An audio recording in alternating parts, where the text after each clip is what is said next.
મેઘરજ તાલુકાના કાલિયાકુવા ગામમાં પંચાયત દ્વારા વર્ષ 2022-2023 દરમિયાન ગરનાળો બનાવવાની યોજના મંજૂર કરવામાં આવી હતી, પરંતુ ગામજનોના આક્ષેપ મુજબ સ્થળ પર આજે સુધી નાળું બનાવવામાં આવ્યું નથી અને શંકાસ્પદ રીતે તે ગરનાળું બીજા ગામે પાસ કરાયું હોવાની ગંભીર ફરિયાદો સામે આવી રહી છે। માહિતી અનુસાર કાલિયાકુવા ગામે ડામોર અમરાભાઈ ગફુરભાઈના ફળિયા તરફ જતા રોડ પર ગરનાળું મંજૂર કરાયું હતું, પરંતુ હકીકતમાં ત્યાં કોઈ કામ થયું નથી। ગામના જાગૃત નાગરિકોનો આક્ષેપ છે કે સમગ્ર મુદ્દાની જાણ સરપંચ, તલાટી સહિત જીકતીલા ડેલિગેટને પણ કરાઈ હતી, છતાં પણ કોના આશીર્વાદ હેઠળ આ કામ બીજા ગામે પાસ કરાયું છે તેવો મોટો સવાલ આજે ગામજનો ઉઠાવી રહ્યા છે।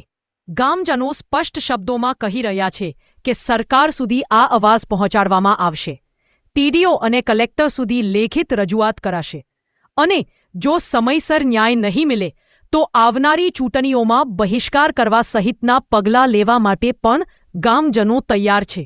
હાલ ગામનું નામ કાલિયાકુવા છે, મેઘરજ તાલુકો, છેટ મેઘરજ તાલુકાના છેવાડે આવેલું છે કાલિયાકુવા।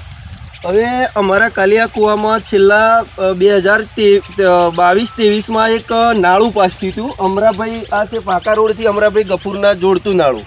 હવે આ જે નાળાની જગ્યા છે આ છે।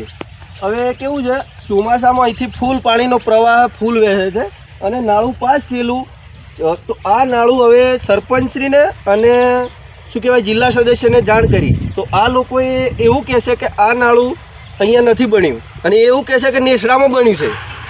તો અમારે આનો માટે ન્યાય જોઈએ।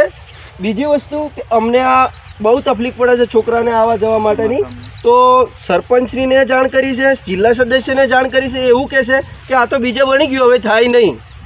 ત્રીજી વસ્તુ કે આ નાળાનું કોઈ નિરાકરણ ના આવે તો અમે ટીડીઓ સાહેબશ્રીને પણ જાણ કરીશું, કલેક્ટર કચેરીએ પણ ધરણા કરીશું।